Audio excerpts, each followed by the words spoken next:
થયા રાજી રે, હે આમાં શું કરે પંડિત ને કાજી મારા વાલા, એ વાલો પ્રેમ ને વશ થયા રાજી રે. આ બધો પ્રેમ છે સાહેબ, આ ભાવ છે એ માણસને તરબોળ કરી નાખે છે. બાકી કથા તો તમે મારા કરતા બધા બહુ ખૂબ ભણેલા ગણેલા છો, ખૂબ શિક્ષિત છો. હું તો એટલું બધું ભણ્યો નથી. મારી પોતાની ડિગ્રી છે વિક્ટો સુધી,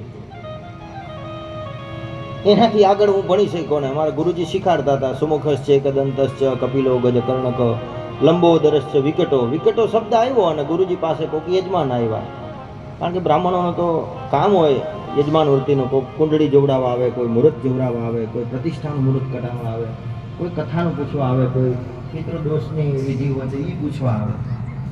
એ બસ એ વિકટો આવ્યું અને ગુરુજી કાંડ. વ્યક્તિઓ બેઠા છે, ખાસ કરીને દીકરા દીકરીઓને બે હાથ જોડીને પ્રાર્થના કરું છું કે આપણા મા બાપ આટલા ધગધગતા ઉનાળામાં આપણા માટે કાળી મજૂરી કરે છે. આપણે જે માગીએ હાજર કરી દઈએ છીએ. કમસે કમ એનું ધ્યાન રાખી, એની મર્યાદાનું ધ્યાન રાખી, અને એ જે મુકામે તમને લઈ જવા માગે છે ને એટલા મુકામ સુધી જો તમે બધા પહોંચી ગયા ને તો આ રામ સેતુ પરિવારની કથા સાર્થક છે.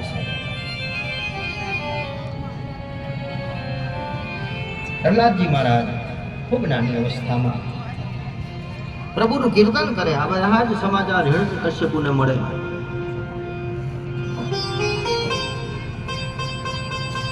હિરણ્યકશ્યપુના ગુરુ, જેની એક પાઠશાળા ચાલતી હોય, જેમ દેવોની પાઠશાળા ચાલતી હોય એમ દાનવોની પાઠશાળા હોય. દાનવોની પાઠશાળામાં પ્રહલાદજીને મૂકવામાં આવ્યા. પ્રહલાદજી બધાને ભેગા કરી અને નારાયણના નામનું સ્મરણ કરે ને નારાયણનું નામ હિરણ્યકશ્યપુને ગમે નહીં. પ્રહલાદજી બધાને ભેગા કરીને ધૂન વગાડે, ધૂન બોલાવે. શ્રીમન નારાયણ નારાયણ નારાયણ ભજમન નારાયણ નારાયણ નારાયણ. હે શ્રીમન નારાયણ નારાયણ નારાયણ શ્રીમન નારાયણ નારાયણ નારાયણ શ્રીમન નારાયણ નારાયણ નારાયણ.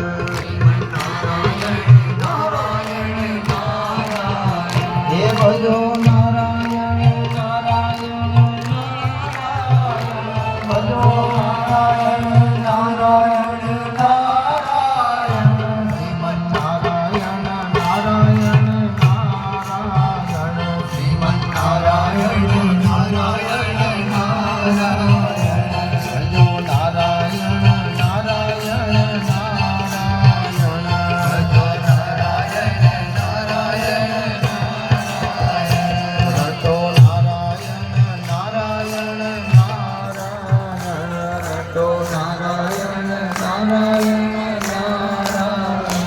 જપો નારાયણ નારાયણ નારાયણ જપો.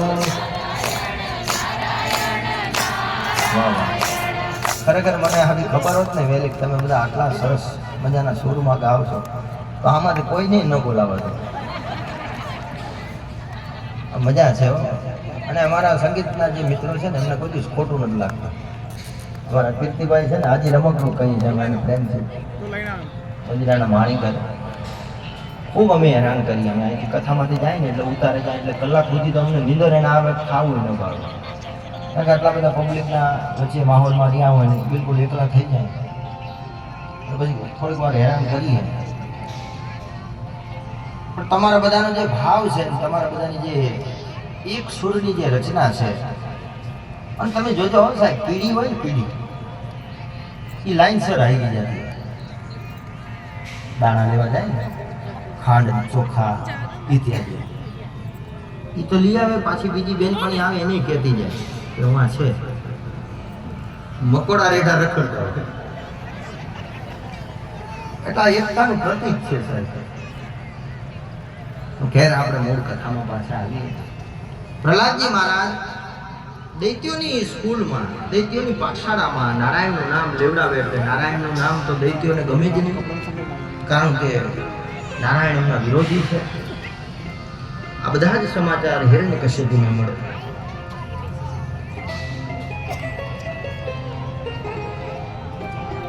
હિરણ્યકશિપુ અનેક પ્રકારે કરીને પ્રહલાદને સમજાવે છે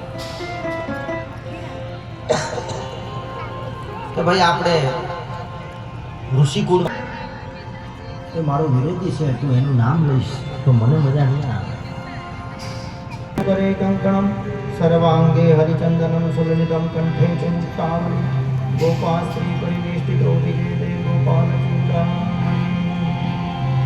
નારદજી પ્રહલાદને સમજાવો, પ્રહલાદ આ ભક્તિ ખાટા કેરી દાળ છે, પ્રભુનું ભજન કરવું છે અને પ્રભુના ભજનથી મને જે કંઈ પ્રાપ્ત થશે, મારે કોઈ અપેક્ષા નથી, મારે કોઈ વરદાન નથી જોતું.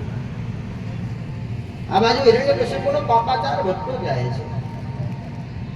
થોડાક ભાગવતને મૂકીને ફરી પાછા આપણે રામાયણમાં આવીએ તો રામાયણમાં કાકભૂષણજી મહારાજ પ્રભુની આરાધના કરતા હોય છે અને અંજની નંદન, કેસરી નંદન, પવનસુત હનુમાનજી મહારાજ અંજનીનો જાયો આજે ઉગ્યો. અંજની માતાના ખૂબ સારા દિવસો હોય છે. કેસરીજીને સમાન